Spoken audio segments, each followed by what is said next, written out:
Bueno, pues bienvenidos a esta masterclass de neuroeducación. Ahorita vamos a leer un poco los comentarios y del chat y si hay oportunidad, la experiencia, pues podemos compartirla.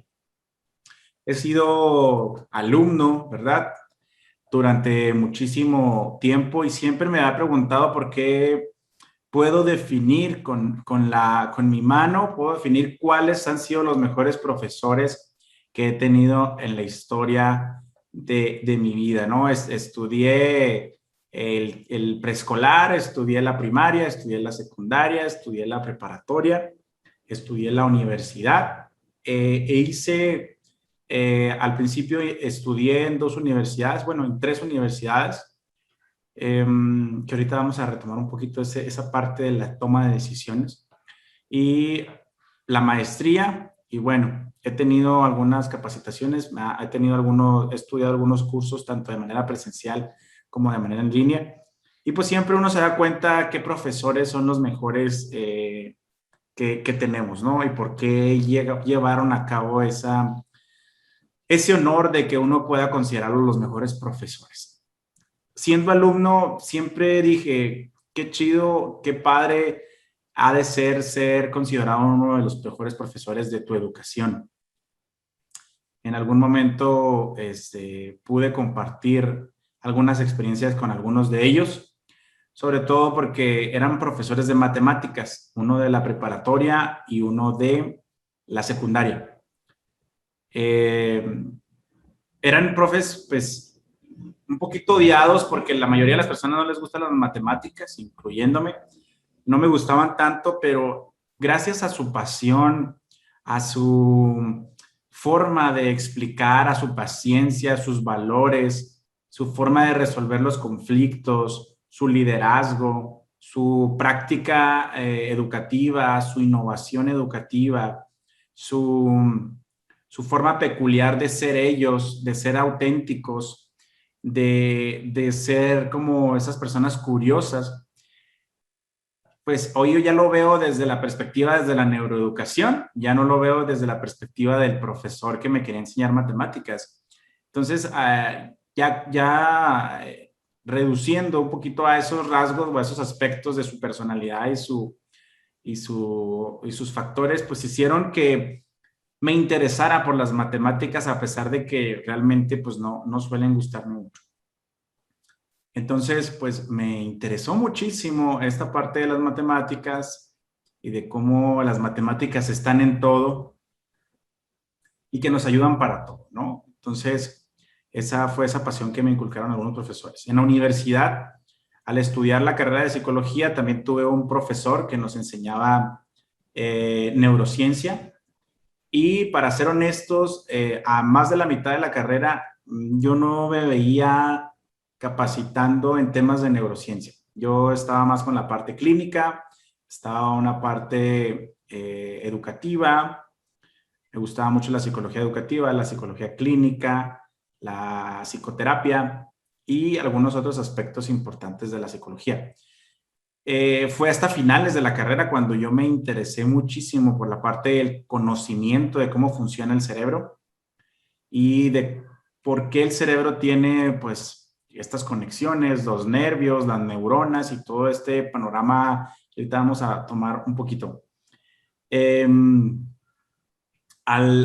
profesor, al ser el que me ayudaba, al conocer estos temas que de pronto no eran los que me apasionaban o que me gustaban, la pasión por el profesor, de cómo enseñaba y los datos tan interesantes que revelaba, pues obviamente me generaron una atracción muy auténtica de esto de la neurociencia.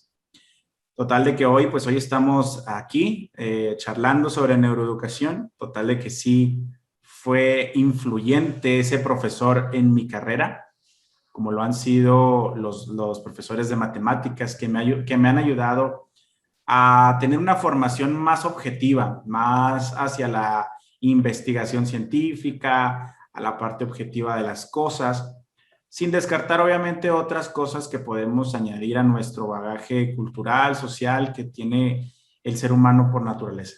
Así que, bueno, pues esta es una pequeña introducción de cómo los profesores son tan importantes y por qué la neuroeducación se va a tornar en una de las nuevas carreras del futuro hacia la especialización de la educación. Vamos a tener una frase para recordar. Siempre hay frases que marcan nuestra vida, que marcan nuestro recorrido, ¿no? Esta frase de el neurocientífico argentino Facundo Manes: recordamos solo lo que nos emociona. También ya nos lo decía Francisco Mora, el español Francisco Mora, que también le da mucho auge a la parte de la neuroeducación, que solo se puede aprender aquello que se ama.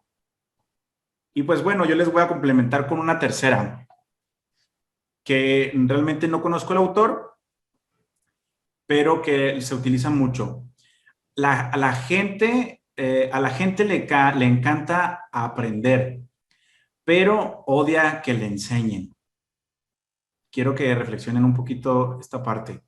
A la gente le encanta aprender, pero odia que le enseñen. Ahorita vemos algunos puntos del por qué odia que le enseñen, ¿no? Entonces, bueno, para hacer un poquito énfasis en esto, pues vamos a ver un poquito de la historia de las neurociencias. No quiero profundizar en esta parte. También les voy a compartir algunas de las cosas que se hicieron o que se hacen tanto en la institución que aplicamos la neuroeducación tanto de manera presencial como en línea, para que las personas puedan tener esta curiosidad, ¿no? Por aprender. Pues bueno, las neurociencias estudian el sistema nervioso central. Lamentablemente, pues esto sucedió algo tarde porque pues no teníamos como las estrategias, no teníamos como formas de analizar el cerebro. Solamente algunos aventurados que podían, algunos médicos o algunos incluso en situaciones peligrosas e ilegales, tenían que abrir el cráneo para conocer el cerebro. En la parte de, primero se surgieron las ciencias sociales con mayor aportaciones por la parte de la que se involucra a la observación, más allá de que las ciencias biológicas o las ciencias de la salud como la medicina y luego ya después evolucionando a dividirse, pues fueron las ciencias que aportaron un poco a la salud. La neurociencia pues parte de cómo funciona el cerebro. Sin embargo, pues como todo lo malo, nace para ver los males del cerebro. Primero, sobre todo, y la que más conocemos es la neurología, sobre todo las fallas, la epilepsia, los trastornos del neurodesarrollo, y todo esto nace la neurología como una área importante de especialización en la medicina. Ya las neurociencias fueron integrándose como la neurociencia cognitiva, la neurofarmacología, bueno, ya otras áreas importantes, ¿no? Hoy ya tenemos neuroética, neuroeducación, neuromarketing, y pues bueno, hay cosas que se le han añadido a cada una y pues bueno, algunas se han ido especializando en cada uno de esto. Hoy tenemos el mayor auge. En los últimos 15 o 20 años hemos conocido más del cerebro que en los anteriores 2000 años. Fíjense todo pues el impacto que tiene este conocimiento, ¿no? Que en los últimos 20 años sabemos más del cerebro que en los anteriores 2000 que hemos pasado en esta tierra, ¿no? En este mundo.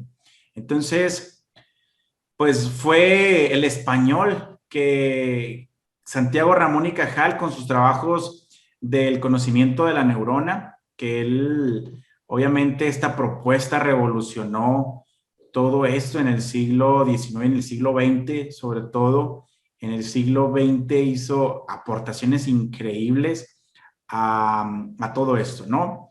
Obviamente esto lo hace el padre de la neurociencia y lo hace con tal pasión que pueden investigar sus dibujos y que son una maravilla a pesar de no tener la tecnología que hoy ya tenemos, ¿no? Pueden investigar dibujos de Santiago Ramón y Cajal como una de las primeras partes importantes. Pero pues, ¿qué es la neurociencia, no? Y cómo la podemos conjugar, cómo la podemos complementar con la neuroeducación.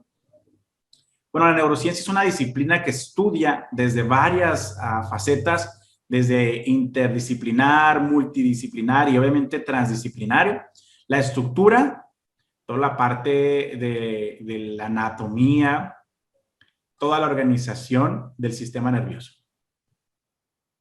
Hay que aclarar que el sistema nervioso corresponde a todo lo que tiene que ver con nuestro cuerpo. Porque hay personas que dicen que la neurociencia estudia el cerebro. Sí, pero está incompleta la pregunta, ¿no? Estudia el sistema nervioso y en el sistema nervioso central está el cerebro. También hay una distinción de que pues no es lo mismo el encéfalo ni el cerebro. El encéfalo incluye otras áreas importantes como el cerebelo y el tronco cerebral, el cerebro medio, el puente y otras estructuras cerebrales. El cerebro solamente es la parte que abarca lo que es el cerebro, ¿no? Los avances de las neurociencias son, hoy en día, son de vital importancia para todas las áreas. Hoy quiero compartirles un poco de cómo son tan trascendentales en los temas de la neuroeducación y de por qué la neuroeducación tiene que adoptarse sí o sí en las escuelas y por qué podemos ayudar muchísimo en esto, ¿no? Las neurociencias pues ofrecen lo que es un sustento a la psicología, lo que viene siendo mi carrera. En la maestría ya pude ver y pude estudiar todo lo que es la neurocognición y lo que es el aprendizaje desde cómo aprende el cerebro. Entonces, esto va a ayudar muchísimo a que los objetivos principales de la neurociencia nos ayuden a complementar toda la parte de la complejidad mental y cerebral, ¿no? Entonces, obviamente, si lo complementamos con la pedagogía o la educación, pues nos va a dar como resultado entre la neurociencia, la psicología y la educación, nos va a dar la neuroeducación. Afortunadamente, he sido profesor de diversos grados por más de 5 años y también he sido profesor por más de 4 años en plataformas en línea. Y sé cómo funciona, porque es distinto cómo funciona el cerebro tanto en plataformas en línea como en plataformas presenciales. Funciona distinto por diversos enfoques. Así que hay que poner énfasis en esto. Obviamente, ¿por qué es importante estudiar este sistema nervioso? Porque nos va a dar el resultado de cómo funciona, comprender todo lo que genera las conductas, genera el movimiento, genera el resultado del comportamiento de las personas. Obviamente, el conocer nuestro sistema nervioso nos va a ayudar a cambiar aprendizajes, nos va a ayudar a cambiar hábitos, nos va a ayudar a ser mejores personas y a desarrollar todo nuestro potencial. Obviamente, también nos va a ayudar a comprender todas las problemáticas que pudieran existir del sistema nervioso, a comprender todo su funcionamiento, toda su anatomía y cómo podemos sacar provecho de este entendimiento, de esta comprensión.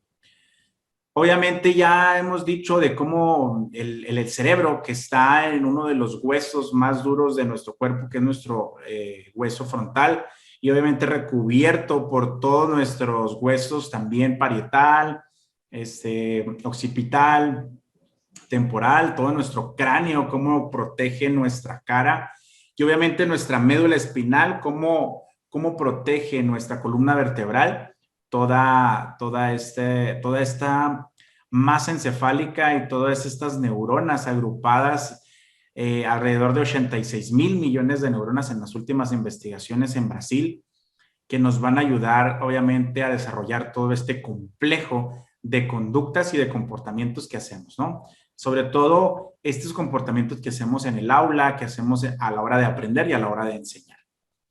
Entonces, este cerebro obviamente nos ayuda a almacenar toda la percepción, todos los sentidos, todas las memorias, las emociones que pasamos a lo largo de nuestra vida, ¿no? Va a almacenar habilidades, talentos, todas las problemáticas, enfermedades, dificultades, todo lo que creemos acerca del mundo, por qué creemos que tenemos la verdad de este mundo, todas estas emociones a la hora de enamorarnos, de amar a papá, a mamá, a la hora de interactuar con todos. y obviamente pues todas estas memorias cómo se van integrando a nuestra percepción, nuestro lenguaje tan exquisito que en las más de 4,000 lenguas que tenemos en el mundo podemos de forma nativa aprenderlas cada uno de nosotros y entenderlas. Si yo les estuviera hablando en chino mandarín y ustedes no son de China o no hablan este idioma o esta parte de entendimiento del lenguaje, pues obviamente solamente podrían escucharme a lo mejor con ciertos sonidos, pero no entenderían lo que estoy diciendo. Afortunadamente, a lo mejor todos ahí comprendemos el idioma español de una forma clara y precisa, y es por eso que yo puedo entender este idioma, puedo hablarlo y ustedes pueden entenderlo. Así de extraordinario en nuestro cerebro, ¿no? Afortunadamente, nuestro cerebro es moldeable, es adaptable y ahorita al final vamos a ver un tema muy interesante que se llama neuroplasticidad y cómo lo pueden aprovechar en sus estudiantes, ustedes como personas, y podemos moldear nuestras experiencias. Nuestras experiencias pueden ser positivas, pueden ser negativas desde alguna perspectiva bipolar o polarizada. Sin embargo, pues al final del día para el cerebro son solo experiencias que nos ayudan a sobrevivir o que no nos ayudan a sobrevivir o que nos impiden o nos generan un obstáculo, ¿no? Todo el cerebro es encargado de recibir todos los estímulos que de manera aferente y obviamente con nuestras neuronas sensitivas, captar todos estos, con nuestros sentidos, captar todo lo que hay fuera. Y de manera, con las neuronas motoras e interneuronas, poder reaccionar hacia afuera, ¿verdad? De manera eferente y obviamente captar todo esto de manera aferente en nuestro sistema nervioso. Entonces, vamos a captar todos los estímulos y obviamente vamos a regresar un movimiento, una conducta, una toma de decisión, un pensamiento. Vamos a regresar con eso hacia los demás. ¿Qué otras funciones tiene nuestro cerebro? Pues obviamente es el soporte físico de la mente. ¿Dónde está el sistema operativo de una computadora? Pues está en el disco duro, pero el sistema operativo va a ser la parte intangible, mientras que el disco duro va a ser la parte tangible. Así como en el cerebro es la parte tangible, nuestra mente va a ser la parte intangible. Obviamente, una de las funciones principales de nuestro cerebro es la de mantenernos vivos, ayudarnos a interactuar con el entorno, reproducirnos o duplicarnos y activar todos esos mecanismos de supervivencia. Entre esos mecanismos de supervivencia está el aprendizaje. Entonces aquí viene uno de los primeros insights que pude apreciar cuando fui docente. Todo lo que enseñas tiene que ser importante para la vida del otro. Esa es una máxima de cómo aprende el cerebro. Todo lo que enseñas tiene que ver con la parte de supervivencia del otro. Si lo que tú no le enseñas no es importante para la supervivencia del otro, va a tardar entre horas a máximo años, 2, 3 años, en olvidar eso que le estás enseñando. Así que es muy importante que enseñemos cosas para la vida, cosas para su supervivencia, cosas para su desarrollo, cosas que le faciliten la vida. Entonces, es muy importante eso. Este cerebro, pues obviamente nos brinda adaptación, nos brinda la supervivencia que necesitamos y pues obviamente integra esta parte del entorno, integrando todas las vías sensitivas y todas las vías motoras y las integradoras, que ahorita hablábamos de las interneuronas y toda la parte de la percepción. Entonces, tenemos que enseñar cosas que le faciliten la vida. Ahora la pregunta es, ¿estás enseñando cosas que van a facilitar la vida a los demás? ¿Cómo podemos enseñar cosas que faciliten la vida de los demás? ¿Te gustaría ahorrar el 50% de la energía a la hora de enseñar a tus alumnos? te gustaría esta parte de ahorrar el 50% de energía, generar un 200% de aprendizaje? Esa es una solución. Regularmente en mis capacitaciones, la mayoría levanta la mano, la mayoría me dice que sí, la mayoría quiere ahorrar energía y quiere que los demás aprendan el 200%. Eso es supervivencia para la vida. Porque, ¿qué pasa? Si yo ahorro energía, pues voy a ser más productivo y voy a poder tener más tiempo para mí, voy a poder tener más tiempo para hacer las cosas que me gustan o para generar otras cosas.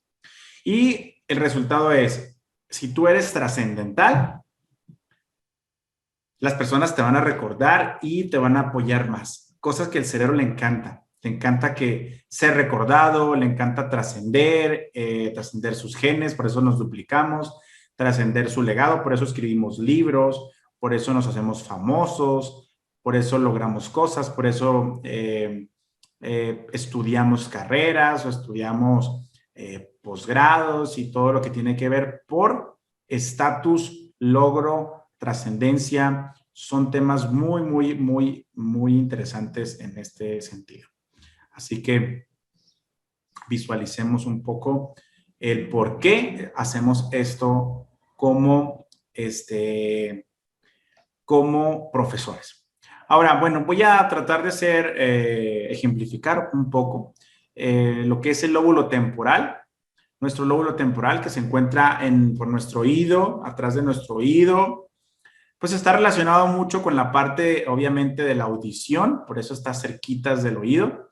El área asociativa de la audición nos permite el reconocimiento de rostros, nos permite un poco la parte del lenguaje, la integración del lenguaje con el fascículo arqueado, con el área de Wernicke, con el área de Broca.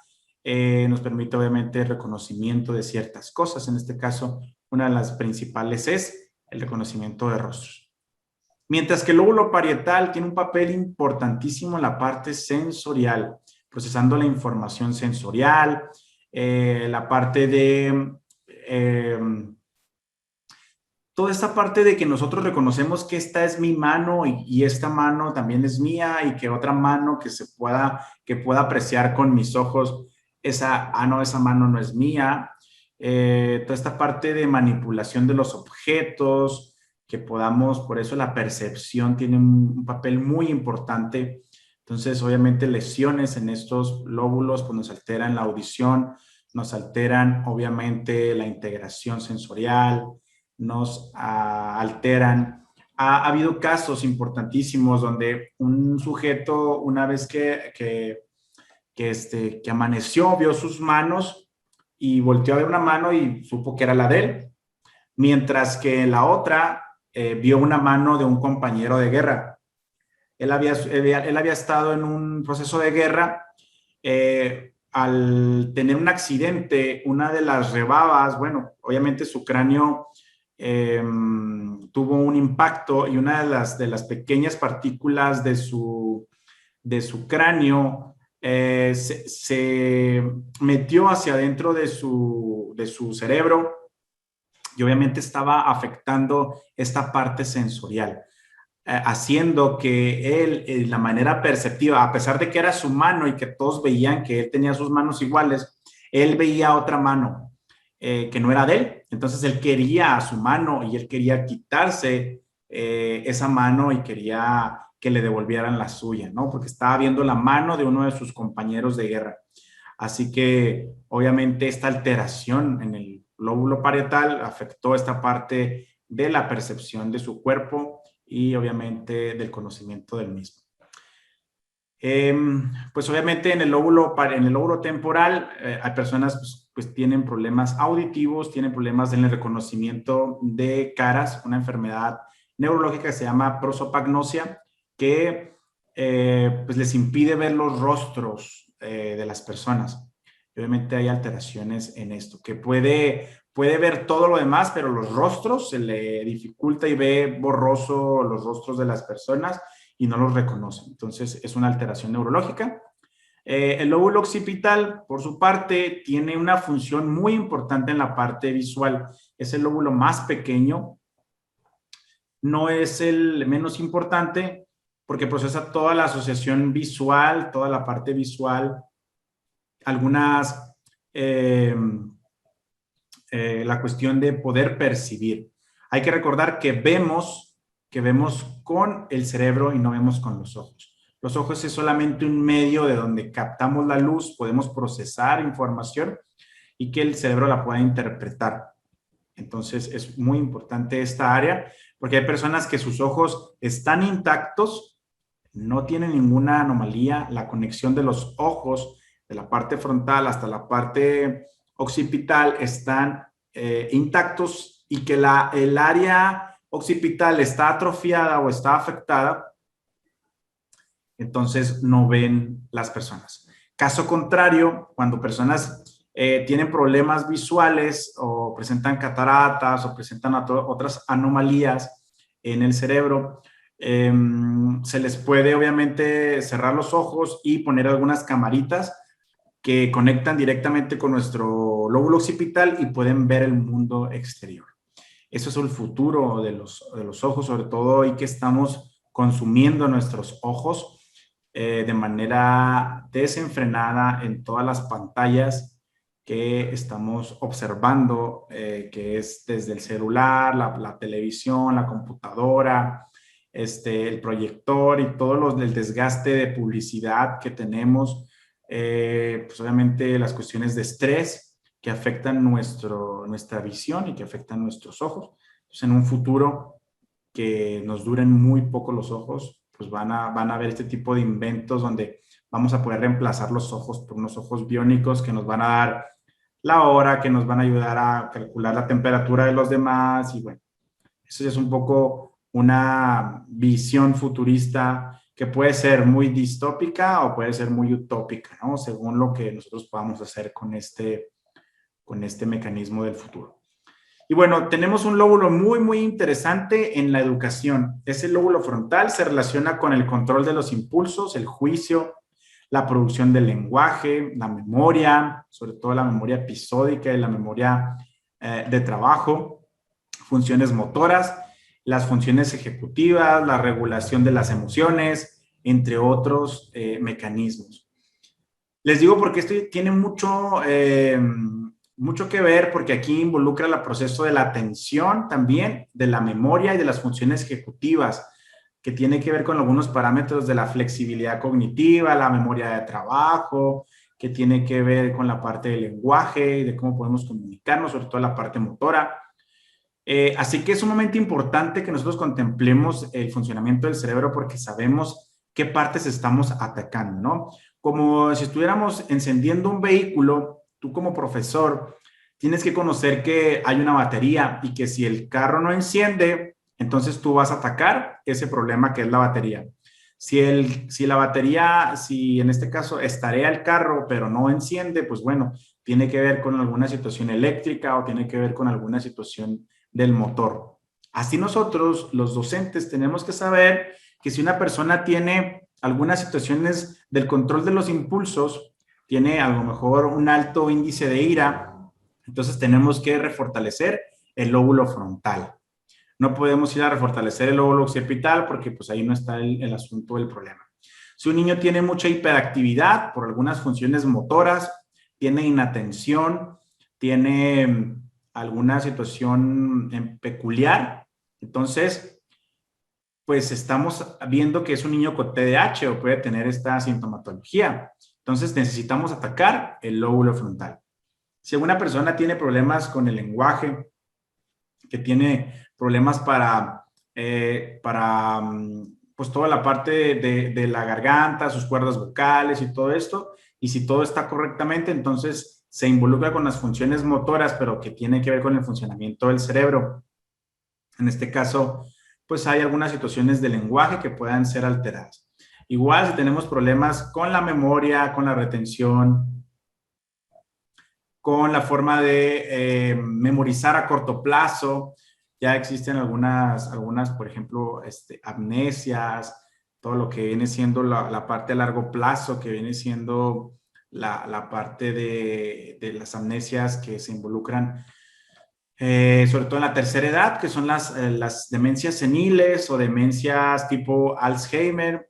Entonces, pues bueno, aquí ya se involucra también esta parte, igual que en el lóbulo temporal. También algunas funciones como el que las personas no cambien sus hábitos de manera fácil, también se involucra con el lóbulo frontal. La regulación de las emociones y la expresión de las mismas. Hay personas que son muy expresivas emocionalmente, pero hay otras que les cuesta trabajo. Entonces aquí tenemos que también trabajar el lóbulo frontal. Como ven, es como ir al gimnasio, por eso también se le llamaba gimnasia cerebral, cuando podríamos trabajar con la parte de nuestro cerebro, porque necesitamos para que nuestro cerebro dé el máximo potencial, necesita trabajar, se necesita educar, se necesita ser moldeable y ser plástico. Entonces, es sumamente importante, ¿no? Y entramos a todo lo que es en la educación, lo que es el neuroaprendizaje. Vamos a ver este tema, pero antes de que entremos a este tema, no sé si tengan alguna pregunta antes de que nos adentremos a temas más específicos sobre la neuroeducación y que nos van a ayudar muchísimo en este sentido. Entonces, por aquí voy a ver. Ok. Ok. Entonces, no sé si alguien tiene alguna duda, alguien tiene alguna situación que queramos adentrarnos antes de adentrarnos aquí a lo que es el neuroaprendizaje o la neuroeducación. Sí, yo, Juan Carlos. Una pregunta. Sí, Ya dime. tenemos identificados, digamos que las partes en las que podemos atacar al cerebro, ¿no? Dependiendo como la deficiencia o lo que nos falte por aprender para desarrollar digamos que esa zona del cerebro. Y adentrándonos más al tema, ¿cómo es que los podemos atacar? Por ejemplo, si yo soy una persona que tiene problemas auditivos o problemas de lenguaje, ¿cómo desarrollamos esa parte del cerebro? Muy, muy interesante la pregunta, reitero, que es cómo podemos atacar estas áreas, ¿no? Es muy importante que cuando busquemos actividades, las actividades, ya en un futuro, nosotros estamos trabajando incluso en algunos cuadernillos, se van a atacar cosas específicas. Nosotros, por ejemplo, ¿cómo puedes trabajar? Hay unas que ya están hechas, pero que de pronto no sabemos como para qué están hechas. Por ejemplo, lo que son la parte de colorear de manera muy específica. Por ejemplo, cuando en este dibujo quiero yo colorear el cabello, quiero colorear yo su blusa, quiero colorear yo su falda, sus zapatos. Yo estoy atacando lo que es la atención selectiva. Bueno, la atención como un proceso psicológico y un proceso cerebral. Estoy atacándola porque estoy poniendo atención a los margen que tiene cada uno de los objetos que estoy coloreando. Otra de las formas de atacar la atención es a través de los mandalas. La forma de atacar, por ejemplo, el control de los impulsos es a través del mindfulness o a través de la meditación, que son procesos distintos. Atacar, por ejemplo, procesos inconscientes de que las personas actúan de manera automática. Bueno, yo actúo o ataco esta situación con la respiración consciente, movimientos conscientes.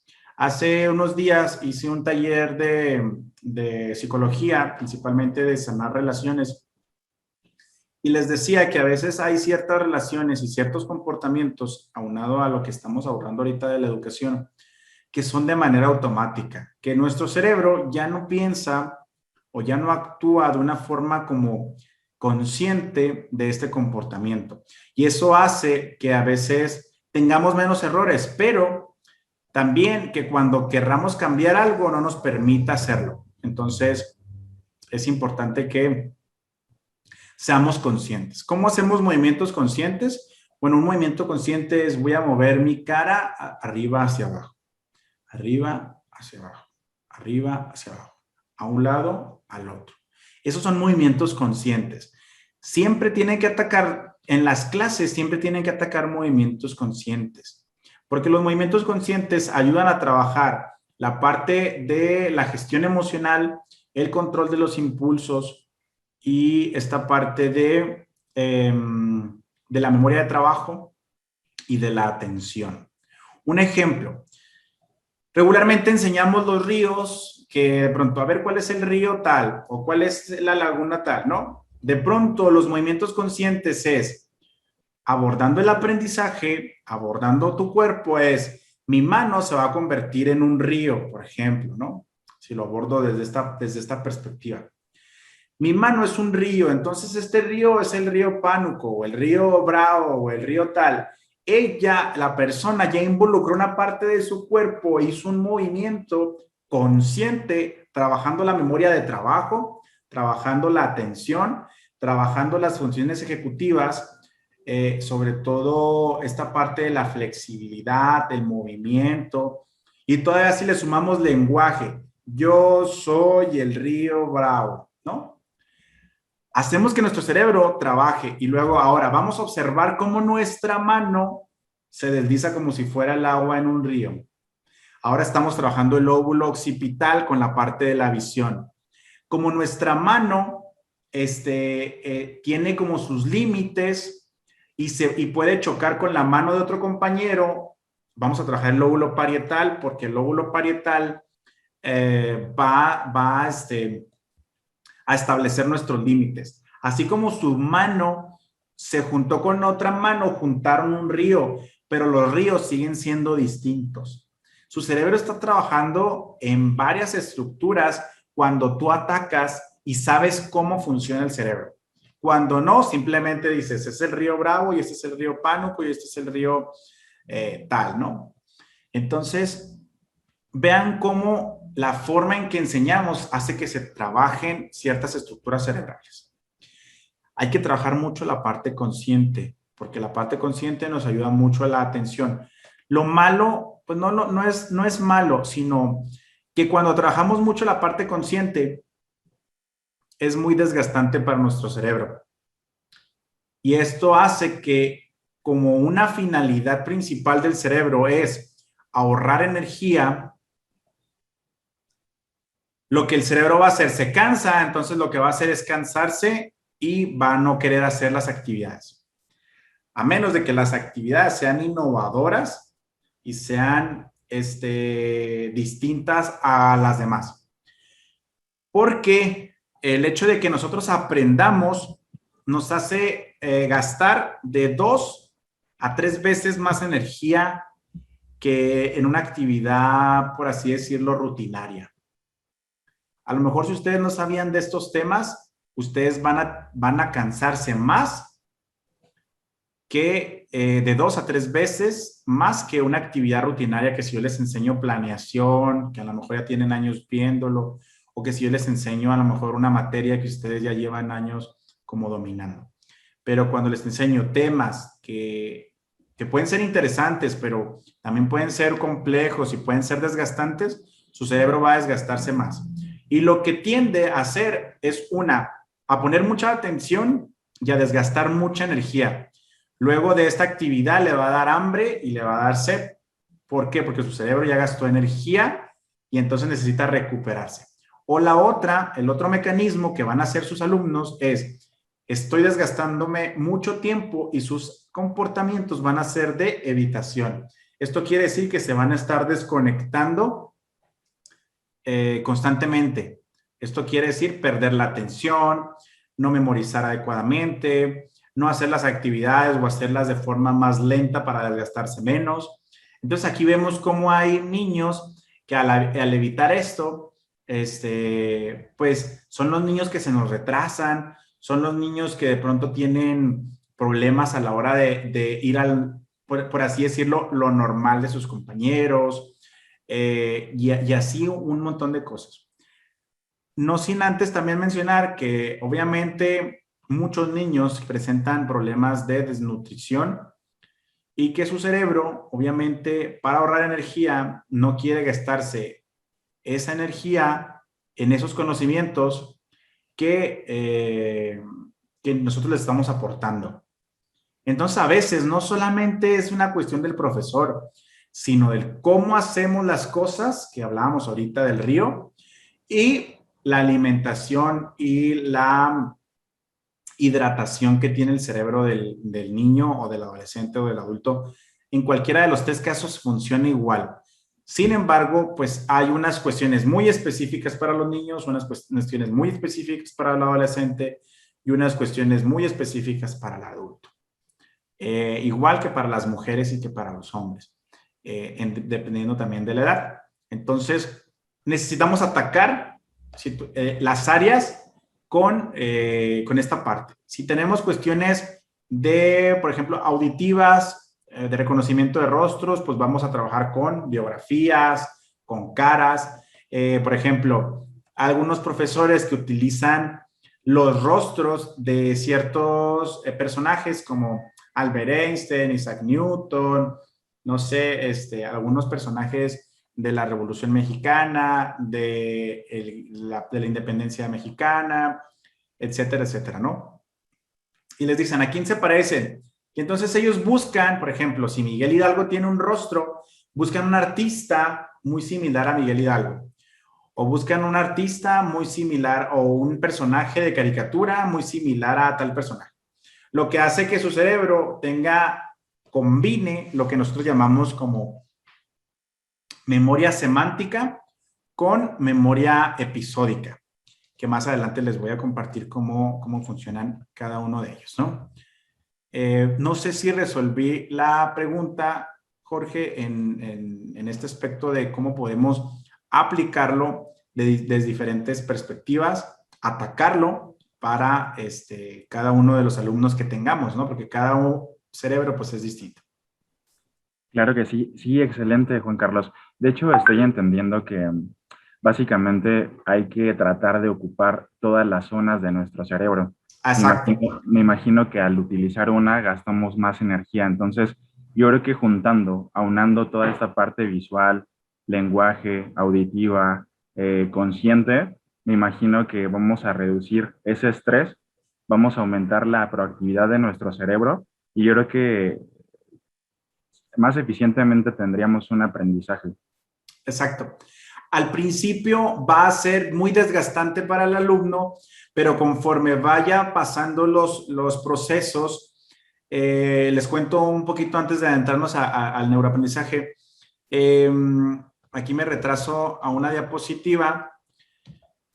Fíjense, en el cerebro, aquí en cualquiera de los dos cerebros, cuando se hizo un análisis de dos personas, era un niño creo que de 6, 7 años, se le puso a jugar el juego tan famoso que se llama Tetris. El Tetris, este juego que se utilizó mucho tiempo para utilizar lo que es la memoria espacial, todo lo que es el desarrollo del pensamiento, de resolver problemas lógicos, matemáticos. Entonces, este juego se lo pusieron a un niño de 7 años. Le pusieron unos diodos en su cerebro y lo mapearon. Cuando los neurocientíficos se dieron cuenta de que el niño estaba utilizando todo su cerebro, era muy desgastante y era muy pesado en ese momento para el niño, porque estaba utilizando todas las áreas cerebrales. Hay que recordar esta máxima que les mencioné. Yo les digo máximas porque son fundamentales a la hora de aplicar cualquier cosa, como si fueran leyes, por así decirlo. Obviamente que pueden tener sus cambios, pero afortunadamente todavía pues siguen vigentes, ¿no? Esta máxima que les decía que el cerebro le encanta ahorrar energía. Como el cerebro es flojo, no es flojo por naturaleza, es que le encanta, no quiere gastar la energía nomás por gastarla. Entonces, si se involucra en un proceso, pues dice, pues, ¿qué beneficio voy a tener? ¿Qué aprendizaje voy a tener?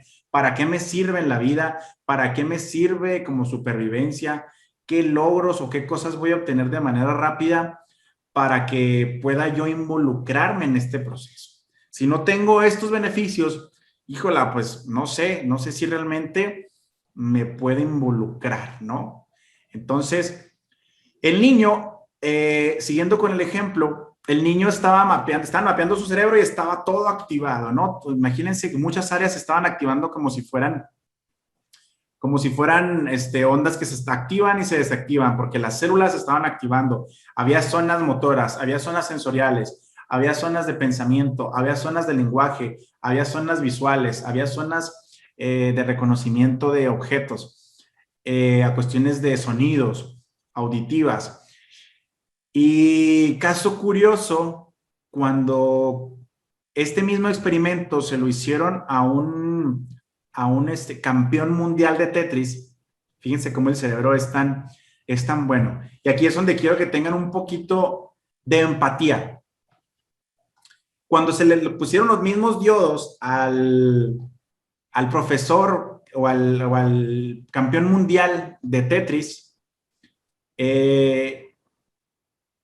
antes de pasar al campeón mundial, la forma en que el niño acomodaba los bloques era muy lento, muy lento. O sea, caía un objeto y a veces lo acomodaba mal.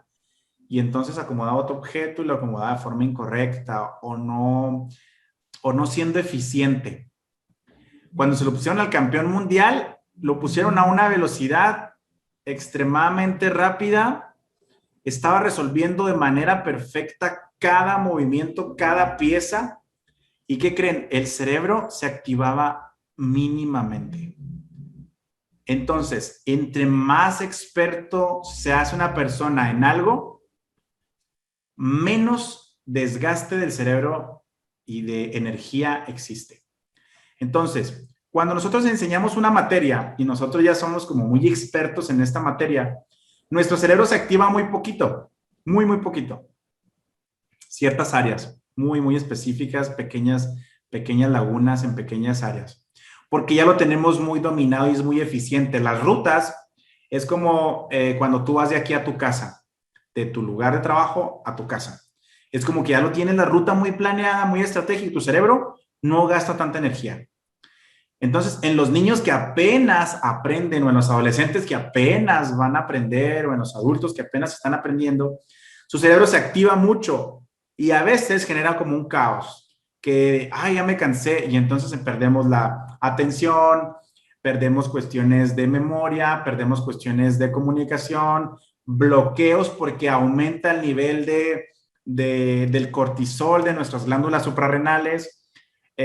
Aumenta nuestro cortisol y aumenta nuestro estrés, aumenta nuestra adrenalina y nuestra noradrenalina para estar más atentos, pero con un desgaste mucho más potente, ¿no? Entonces, necesitamos como regular todo esto para que esta persona que le estemos enseñando podamos enseñárselo de una manera física, con movimientos, con ejemplos, con tips, con anécdotas, con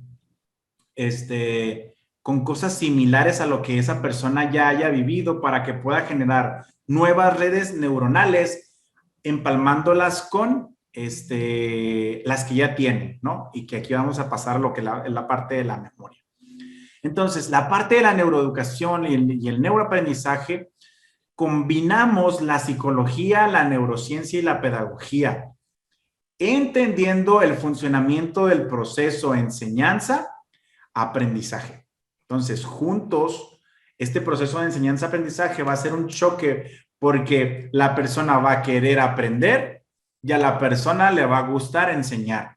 Y esta combinación es súper potente, como ahorita mencionábamos en el principio, ¿no? Este proceso involucra obviamente todo el cuerpo. Si solamente aprendiéramos con el cerebro, podríamos mandar solo nuestra cabeza a la escuela y aprender. Pero nuestro cerebro aprende mejor con todo el cuerpo. Si no involucramos todo el cuerpo, el aprendizaje se va a ver reducido. Es como si yo quisiera meter en un vaso con agua gotita tras gotita, sabiendo que tiene un hueco mucho mayor. Entonces vamos a verter con un gotero el agua y vamos a durar ¿cuánto tiempo? Mucho tiempo, porque no estamos aprovechando todo el potencial del cerebro. Necesitamos un objeto similar. En este caso es el profesor con la metodología que trae todo el conocimiento, verter hacia la persona con todo el potencial de ambos, que los dos tienen el conocimiento. Uno tiene la facilidad de aprender y el otro tiene la facilidad de enseñar. Cuando hay esta parte de que el otro está abierto a aprender, pero el profesor tiene un gotero, pues no va a haber esta apertura. Y caso contrario, si tenemos solo una apertura bien pequeñita y el profesor tiene todo el potencial para echárselo al alumno, pues obviamente va a desperdiciar todo el tiempo porque solamente una gotita o dos va a caer en este alumno. Sobre todo si tiene problemas de alimentación, y si tiene problemas de hidratación, y si tiene problemas de atención y de memoria. Entonces, nuestro cerebro se va a encargar de organizar, de priorizar, de registrar a través de nuestros sentidos, de nuestro cuerpo, de nuestra visión, de nuestro olfato, de nuestro gusto, de nuestro oído, de nuestro tacto, si podemos jugar con nuestros compañeros, vivir las experiencias, consolidar todas estas emociones que se van a desplegar en este intercambio social, socioemocional, cerebral, y poder generar estas respuestas de yo quiero participar, de yo quiero hablar, comunicar, de yo quiero moverme, de yo quiero expresar mi talento, de yo quiero expresar mis sentimientos, mis emociones. Por eso es tan fundamental el proceso de desarrollo psicoemocional, porque es solamente una de las líneas, de las aperturas que tenemos para comunicarnos adecuadamente con nuestros alumnos y con nuestros compañeros profesores y con nuestros compañeros que somos humanos, incluso entre yo, hombre, un animal que es perro. Toda esta parte socioemocional, hay esta interacción, a pesar de que el perro no va a entender mis palabras, sí va a entender mi comunicación, sí va a entender cómo juego con él, cómo lo toco, cómo le hablo, cómo lo guío. Entonces, como tenemos mecanismos muy similares, sobre todo emocionales, entonces estas propuestas del desarrollo cerebral van a generar mayor cantidad de aprendizajes, van a ser más concretas, más simples, van a ir desde lo simple hasta lo complejo y nos van a ayudar como a interactuar toda esta parte, ¿no? Entonces, todos estos procesos implicados en el aprendizaje nos van a ayudar mucho a desarrollar esta parte del pensamiento, del lenguaje, de la atención, de la memoria, de la percepción, de la audición, de la comunicación, todos estos procesos que tenemos que desarrollar adecuadamente con nuestros estudiantes nos van a llevar a atender mejor las cosas, a aprenderlas mejor, a comprenderlas mejor, a utilizar todos estos de una forma conjunta, integral. Y uno de estos procesos que yo recomiendo muchísimo que utilicen es el juego. El juego, yo creo que la música, lo que es en música y utilizando la musicoterapia y utilizando el juego, son dos de las estructuras fundamentales del comportamiento cerebral o del funcionamiento de nuestro cerebro que deberían sí o sí aplicarse en la educación. Sí o sí tienen que estar. Pero en algunos panoramas el juego es visto como algo malo, es visto como perder tiempo, es visto como estar fuera de los parámetros de enseñanza y todo lo contrario. Ya hay muchas investigaciones que hacen que el cerebro se involucra tanto en el juego. Por eso los niños son niños cuando juegan. Si los adultos jugáramos, utilizaríamos todo nuestro cerebro. Por eso los niños son unas esponjitas cuando interactúan con los objetos, porque marcan la curiosidad, se emocionan, lo reconocen y perciben en la parte de la percepción. Todos los objetos son similares a lo que ya tienen en su cerebro. Luego los traen a su memoria, la evocan, la registran y están atentos a todo lo que sucede alrededor. Obviamente fomentan el desarrollo del colectivo, de ayudar al trabajo en equipo, trabajan la parte competitiva del sistema de recompensa, a la parte de la dopamina, cómo sube en nuestro cerebro. Manejan la parte como de la lealtad, de los valores, del respeto, en la parte de la oxitocina, la dopamina, la serotonina, y también despliegan con el ejercicio que hacen en el juego las endorfinas. Aumentan y disminuyen todos los procesos de noradrenalina y adrenalina, y eso hace que, por ejemplo, la adrenalina nos ayude a movernos y a tener como esa energía, mientras que la noradrenalina nos despierta, los ojos captan más luz, estamos más atentos, tratamos de aprender más y captamos más información de lo que hiciéramos de forma pasiva. Porque ¿qué pasa de forma pasiva cuando no tenemos este movimiento? Pasa de que nos estamos durmiendo, empezamos a bostezar, cuando estamos sentados solamente en una posición, nuestro cuerpo cree que está a punto de dormir. Por eso muchos de nuestros estudiantes sienten esta necesidad como de cerrar los ojos, como de bostezar, como tomar posiciones más así, más cómodas, porque el cerebro cree que está descansando, no que está aprendiendo, no que está haciendo algo productivo. Entonces, necesitamos entender todos estos procesos para nosotros poderlos aplicar en el aula y aplicarlos de una forma efectiva y que funcionen en todos los estudiantes, porque a pesar de que cada cerebro es distinto, si aplicamos la mayoría de las cosas similares, los niños y los adolescentes y los adultos, porque funciona en todo. Lo bueno de esta metodología o de esta parte de la neuroeducación, como se ha ido desarrollando en los últimos 20 años, sobre todo de una forma magnífica en los últimos 10,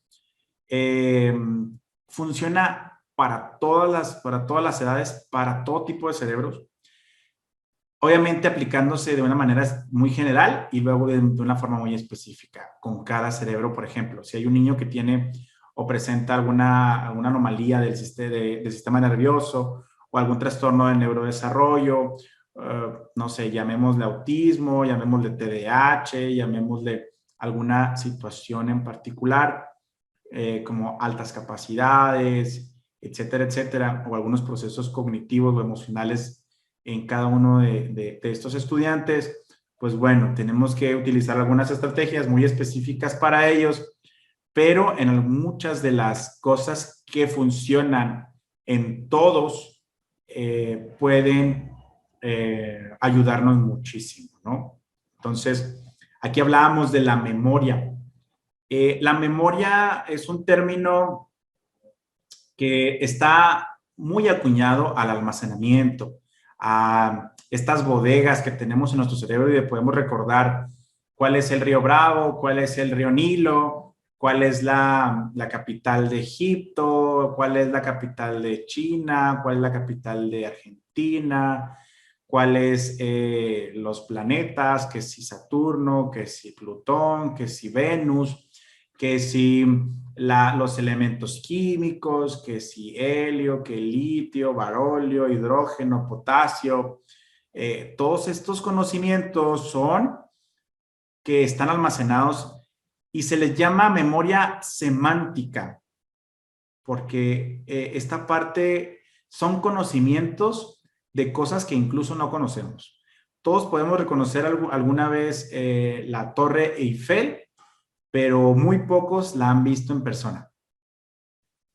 Entonces, reconocemos este objeto o este monumento o esta estructura por fotos, porque ya nos lo enseñaron, porque es una de las 7 maravillas, etcétera, etcétera. ¿Cuándo es la memoria episódica? Bueno, pues es la memoria autobiográfica, episodios de nuestra vida. Por ejemplo, nuestro primer beso, nuestra graduación de la primaria, la primera vez que a lo mejor nos titulamos de la universidad, la primera vez que me salí de casa, la primera fiesta que fui, etcétera, etcétera. Son episodios de nuestras vidas. Lo mejor para enseñar es que combinemos la episódica con la semántica. ¿Cómo podemos hacer eso? Pues hay muchas formas, ¿no? Pero pues voy a tratar de ejemplificar. Si yo quiero enseñar las 7 maravillas del mundo, entonces yo le voy a decir, imagina que estás en Egipto y viendo las pirámides, ¿no? Imagina que estás en Francia y viendo la Torre Eiffel, que estás enfrente de ella y que disfrutas el aire y luego de pronto alguien está haciendo aire, ¿no? Ahí a los lados, ¿no? Como una experiencia. Imagina que llega una persona, en este caso puede ser tu mamá, puede ser tu hermano, y que te dice, mira, ya viste la Torre Eiffel, imagínate la Torre Eiffel. Estamos combinando porque estamos evocando en su cerebro una experiencia episódica. Aunque no está ahí físicamente, estamos generándole una memoria autobiográfica, porque esa vivencia que está pasando en ese momento es vivencia, a pesar de que no está en el lugar que le están diciendo que está. Además, nuestro cerebro es tan inteligente o a la vez tan torpe que él cree lo que le están diciendo y que él lo crea. El cerebro lo crea en la memoria de las personas.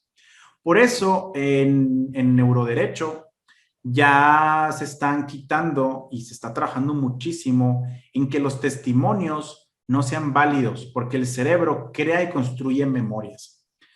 Y para ser honesto, pues muchas de sus memorias son falsas, son memorias construidas por su cerebro.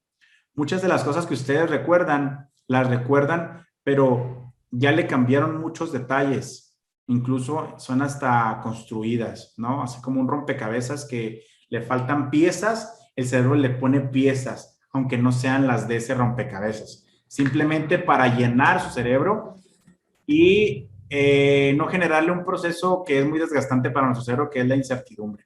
Entonces, lo que el cerebro hace es que, sí, me acuerdo cuando niño, iba con mi hermana y me mordieron unos perros que estaban ahí, me mordió uno, eran 2 perros, y entonces la hermana le dice, ¿qué te pasa si la que mordieron fue a mí y solamente era un perro, no eran 2? Entonces, en el cerebro que está contando en el primero, ya le añadió un perro y le añadió que lo mordieron a él, cuando en la realidad lo que pasó era que era un perro y que mordieron a su hermano. Pero para la supervivencia de la otra persona que contó, fue eso lo importante y eso se le quedó y eso construyó. Entonces, muchos de sus recuerdos, no sé si es una mala noticia para ustedes, muchos de sus recuerdos están construidos por su cerebro y no son los correctos, no son como los vivieron. Y también otra peculiaridad de la memoria es que la memoria construye la última vez que lo contó o que lo evocó. Un ejemplo es que si yo ahorita les contara cómo fue mi graduación de primaria, yo evocaría la última vez que conté esta experiencia, no la vez que me gradué. La vez que me gradué la viví y luego lo conté 2 años después y luego lo volví a contar 2 años después y luego 5 años después y luego 5 años después. Y mi cerebro va a traer la última vez que yo lo conté. Por ejemplo, si lo conté hace 2 años que me gradué de la primaria y que hicimos un baile, que fue una situación donde pasamos de manera esquineada, que iba yo con 2 de mis compañeras. Estoy contando la última vez que lo conté. Y pues obviamente si ya le cambié cosas y si ya, entonces ya lo que comprendí o lo que entendí de esa memoria episódica ya está cambiada, deformada y añadido algunos detalles que no son reales o que no son los que realmente viví. Entonces, esta capacidad que tenemos en la memoria de comprender, de almacenar, de evocar todos estos recuerdos, de recuperar, es muy compleja. Apenas tienen investigaciones de esto, se están cambiando algunas cosas. Podemos incorporar conocimientos, aprendizajes, podemos incorporar pues todo lo que tiene que ver, muchas de las áreas fundamentales que se añaden a esta pues la parte de la memoria es que nuestro proceso neurobiológico, que es el hipocampo, y nuestro proceso del lóbulo frontal, pues se relaciona mucho. Pero nuestro cerebro es tan inteligente que hace respaldos en pequeñas áreas y cuando se juntan esas redes podemos integrar pequeños trozos, así como un rompecabezas de lo que pasó, ¿no? Entonces, lo que escuchamos está por acá, lo que vimos está por acá, lo que sentimos y lo que olfateamos está por acá y así. Sucesivamente está integrando todo en el hipocampo y en otras áreas cerebrales que tienen que ver con las funciones ejecutivas, nuestra memoria de trabajo, que ahorita hacíamos énfasis en ello. Y pues todo redes neuronales nos van a ayudar a recordar. Así que por eso las películas que dicen que con un golpe y perdieron la memoria, o las novelas que salen, ¿no? De pronto es pues muy ilógico. Hay algunas personas que sí, por alguna situación que tienen algún traumatismo o que tienen algún accidente cerebrovascular, pues hay pérdidas o afecciones en la memoria y surgen, como ahorita mencionábamos, amnesias, algunos problemas de la memoria, lo que son las demencias y todo ese tipo de cosas. Entonces, pues es súper importante, ¿no? La tríada del aprendizaje es la memoria, la atención, que es esta capacidad de seleccionar y concentrarse en estímulos relevantes. Si no somos o no generamos esta parte de estímulos relevantes, va a ser muy difícil que atendamos a lo que está enfrente de nosotros. Así que lo que ustedes están contando, lo que ustedes están enseñando, no es relevante, van a perder la atención. Y es el primer eslabón para el aprendizaje.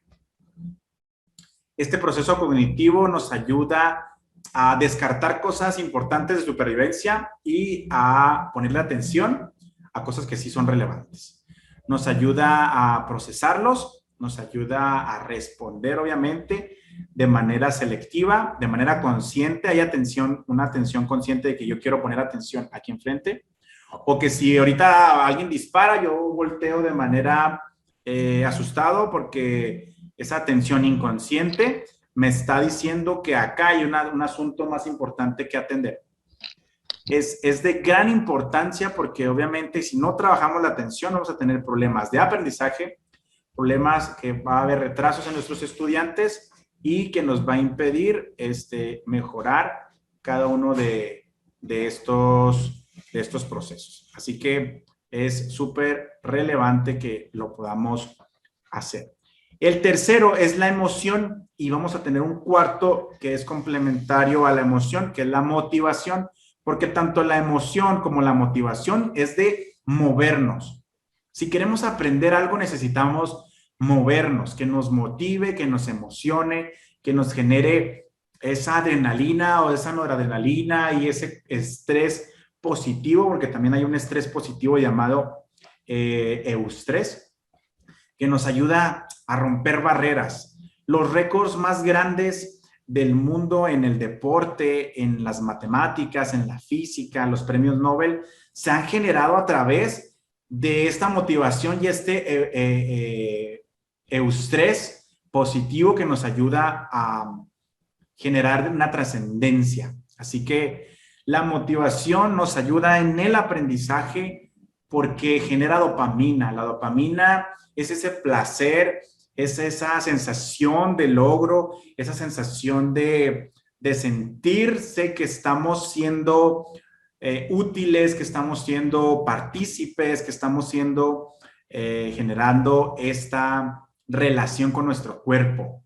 Entonces nuestro cuerpo pide esto. ¿Cuándo pide dopamina? Bueno, pues cuando comemos, cuando tenemos relaciones sexuales, cuando tomamos agua, cuando ganamos algún premio. Por eso los atletas son tan competitivos, porque hay en el sistema de recompensa este proceso de dopamina. Uno de las cosas desagradables pues son las adicciones, porque una vez que el cerebro pues toma algún tipo de droga, tanto legal como ilegal, pues le genera esta dependencia porque quiere tener más dopamina. Y obviamente, pues no queremos eso. Queremos que los estudiantes estén deseosos de aprender. Claves para generar motivación. Pues utilicen las historias, utilicen los tops. Este es el top 5 de los mejores presidentes de México. Estos son los 3 secretos que se guardó Miguel Hidalgo y que nunca le dijo a nadie y que después fueron publicados. Todo este tipo de frases motivan al estudiante a, yo quiero saber los 3 secretos de Miguel Hidalgo o de Pancho Villa o de Emiliano Zapata o de cualquier cosa. 3 secretos que oculta el río Nilo y la construcción de las pirámides de Egipto. Son cosas que llaman la atención, por eso no me crean a mí, vean, busquen en YouTube cómo está lleno de las 5 casas malditas, los mejores ríos para pescar, los mejores puertos turísticos para pasar tus vacaciones y tienen millones de views porque son tan atractivos para el ser humano que genera esa curiosidad y generan esa parte de desear, de curiosear, de ese impulso que tiene para llevarlo a cabo a aprender ese tipo de cosas, ¿no? Así que, pues hay que detonar estos mecanismos de funcionamiento del cerebro que obviamente llevan al conocimiento y al aprendizaje. Y obviamente hay que activar todo lo que es esta dopamina para memorizar eventos, experiencias, como ahorita les decía, que son placenteras, para que estén atentos a aprender, para que estén atentos a, órale, yo quiero saber esto, órale, qué interesante fue aprender esto. Y que ellos lo repliquen y se lo enseñen a su mamá. Mamá, ¿qué crees que aprendí hoy? Hoy aprendí 3 secretos que el río Nilo y las pirámides de Egipto guardan entre sus tantos conocimientos que tienen, ¿no? Obviamente el que él lo comparta es una retroalimentación en nuestro cerebro y hace que se perdure más en la memoria. Así que el que tú compartas lo que sabes genera esta retroalimentación. Obviamente la dopamina nos va a ayudar a experimentar esta sensación de placer, de aprender, de lograr objetivos, de competir. Vamos a disminuir la parte del miedo porque va a disminuir porque esta dopamina nos va a ayudar a generar estos impulsos que pudieran considerarse como obstáculos, los quitamos del camino, evitándolos y incluso hasta si fallamos, pues que no quedar entre nosotros, ¿no? Esta parte de la motivación nos ayuda a mantener una atención más selectiva, una atención fija, evitar distraernos, evitar hacer cosas que no están dentro de este objetivo, sobre todo en nuestra corteza o nuestro lóbulo frontal. Y estas actividades nos van a ayudar muchísimo a generar estos cambios. Entonces, eso es sumamente importante, nos va a ayudar, va a tener estos objetivos que nos va a ayudar a mejorar, a ver nuestros errores, a ver cómo podemos ejemplificar mejor, cómo podemos satisfacer estas necesidades en nosotros y en las del estudiante. Nos va a ayudar a cumplir objetivos, a prevenir cosas para tenerlas en cuenta la próxima vez. Nos va a ayudar a lograr mejor los objetivos que son sumamente importantes, sobre todo los que se planifican. Y vamos a actuar de una forma más ordenada y una forma más precisa. Por eso los deportistas tienen una mejora continua, porque es todo esto lo que nos ayuda. Este sería como un cuarto eslabón. El tercero son las emociones. Y estas emociones, si no emocionas, si no se emociona hasta de lo que sea, de ira, de miedo, de asco, de alegría, hay que emocionarlo. Sobre todo hay que trabajar mucho la parte de la alegría, de la felicidad, de esta interacción del que el cuerpo sienta esta adrenalina de sentirse pleno y nos va a ayudar a conectarnos. Entonces, la tríada del aprendizaje es atención, memoria y emoción. Con un complemento o con como si fuera la cereza del pastel, la motivación. Esto nos va a ayudar a movernos, a atender, a memorizar y a motivarnos. Entonces, es muy importante.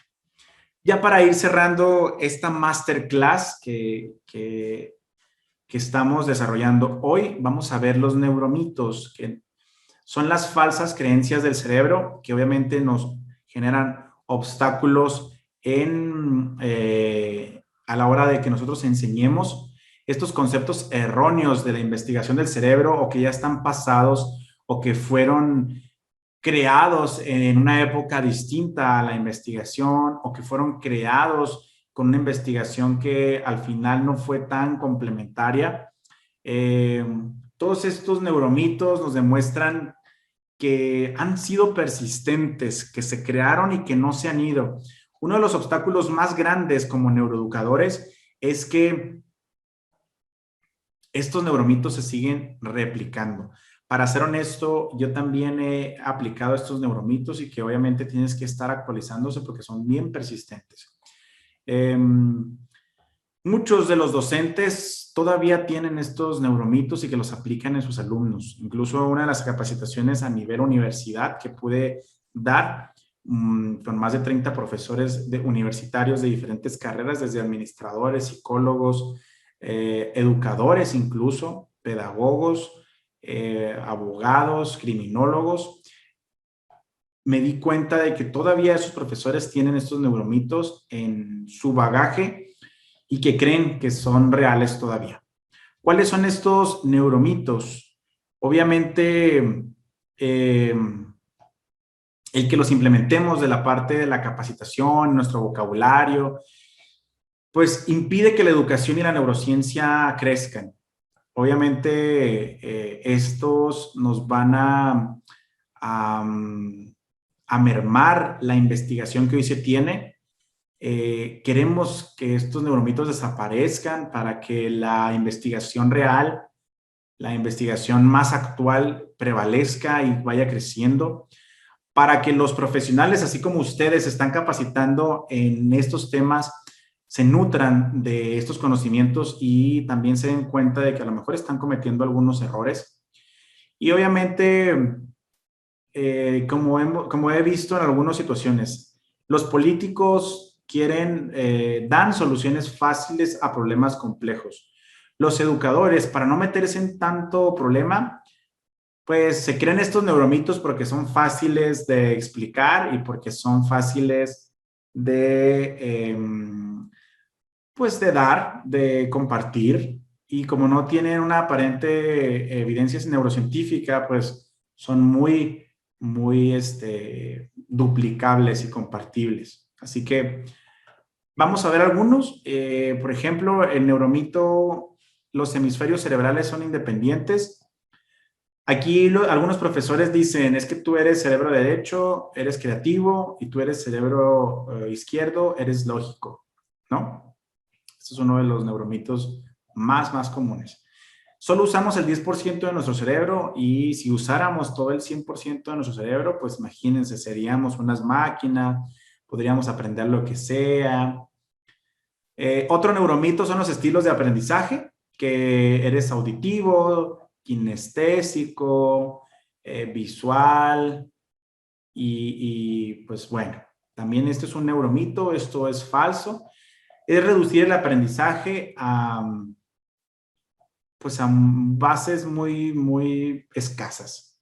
El efecto Mozart, que los niños y que los bebés y que incluso antes del nacimiento, escuchar música de Mozart los va a hacer más inteligentes, los va a hacer más creativos, pues no. El neuromito de las inteligencias múltiples, que tenemos muchas inteligencias, si bien la teoría propuesta en 1983 por el psicólogo de la Universidad de Harvard, Howard Gardner, es muy interesante al hacer, sobre todo la aportación más grande que yo le hago a Howard Gardner es que sacó del cajón a la inteligencia, que solamente fuera lógico-matemática, que la gente que sacaba puros dieces era una persona muy inteligente, mientras que los que sacaban 6 y 5 eran personas muy tontas. Al sacar de la caja y al desmitificar el CI, el coeficiente intelectual, fue maravilloso. Sin embargo, siento que todavía la inteligencia está corta como lo hace Howard Gardner. Si bien el desarrollo de las habilidades o talentos que pues sacó a la luz este psicólogo ayudaron muchísimo al despliegue de la inteligencia emocional, al despliegue de la inteligencia espiritual, de la inteligencia ecológica, de la inteligencia lógico-matemático, visoespacial y todas las inteligencias que él propone en su libro, que por aquí lo tengo, Inteligencias Múltiples. Tengo dos libros, que uno que es la práctica de las inteligencias múltiples en el aula, y tengo otro que es el que escribió este psicólogo, que se llama Las inteligencias múltiples. Si bien es muy interesante el hecho de que haya propuesto, ya ha salido a decir perdón, o sea, pues fue mi forma de expresar y por eso es una teoría de la inteligencia, al igual que algunos han salido a decir, sí, pues está equivocado los estilos de aprendizaje, el mito este que se difundió del 10% del cerebro. También hay una cuestión ahí que nosotros es muy reciente para nosotros, el, el, el conocimiento de los tres cerebros, que es el cerebro reptil, cerebro límbico y cerebro córtex, también ya es un neuromito, al igual que la amígdala cerebral como el único mecanismo o el único centro emocional. Así que, pues ahí van saliendo más neuromitos y dudo que no sean los únicos. Entonces, hay que tener mucho cuidado, ¿no? Para la hora de que apliquemos los neuromitos, son muy importantes a la hora de aplicar la neuroeducación, porque estaríamos en retroceso en vez de avanzando si aplicamos los neuromitos. Y bueno, para cerrar, la neuroplasticidad, pues obviamente tiene un mecanismo súper importante, porque quiero que ustedes utilicen la neuroplasticidad en ustedes primero para cambiar hábitos, para moldear su cerebro y para que todo este conocimiento que yo les compartí en esta masterclass revolucione su mente, cambie sus paradigmas, cambie sus creencias. Y si cada uno de los conocimientos que yo le compartí fueron interesantes y fueron importantes a la hora de volver a ver el aula de una forma diferente, nos va a ayudar a potenciar estos cambios. Van a ser tardados, van a ser desgastantes, pero muy importantes y muy interesantes en su futuro. Esta parte de la neuroplasticidad nace en los 20, cuando el investigador Carl Leichley proporcionó evidencia sobre los cambios en las vías nerviosas de los monos. En pleno siglo XXI se ha encontrado evidencia sobre la neuroplasticidad, sobre la base que el cerebro puede reconfigurarse, recablearse, reconectarse después de ciertos daños. Esta plasticidad cerebral es un descubrimiento tan grande que le valió el premio Nobel de Medicina a Eric Kandel, un neurocientífico sumamente importante, y fue hace 21 años, tras 50 años de trabajo. Imagínense lo reciente que tiene este mecanismo de neuroplasticidad, que viene desde el 2000. Obviamente ya tiene 100 años este concepto, sin embargo apenas está dando su potencial. ¿Qué es la neuroplasticidad? Bueno, pues es que gracias a la neuroplasticidad es posible que nuestro sistema nervioso pueda experimentar cambios estructurales funcionales detonados por influencia, ya sea biológica o social. Muy importante. Esta adaptación que tiene nuestro sistema nervioso trata de minimizar efectos, alteraciones, comportamientos, tanto estructurales o fisiológicos. Y es de suma importancia que estos mecanismos se lleven a cabo por procesos tanto bioquímicos, con todos los neurotransmisores que ahorita les compartí, fisiológicos e histológicos, ¿no? Van desde lo micro hasta lo macro. Así que es muy importante.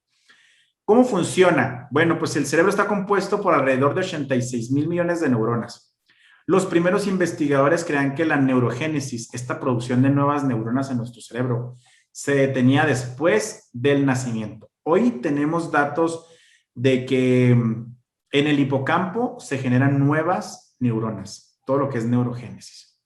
Los primeros años de vida son de rápido crecimiento para la estructura cerebral. Al nacer, cada neurona de la corteza tiene unos 2,500 sinapsis. como los niños aprenden tan rápido en estos primeros 3 años que son sumamente importantes para el desarrollo de la personalidad, para el desarrollo del apego, para el desarrollo de las funciones auditivas, funciones ejecutivas, memoria, percepción, aumenta hasta 10,000. Y luego hay una poda neuronal que va cambiando ya en el adulto, son podas neuronales. Por eso a los adultos les cuesta más cambiar de hábitos que a los niños.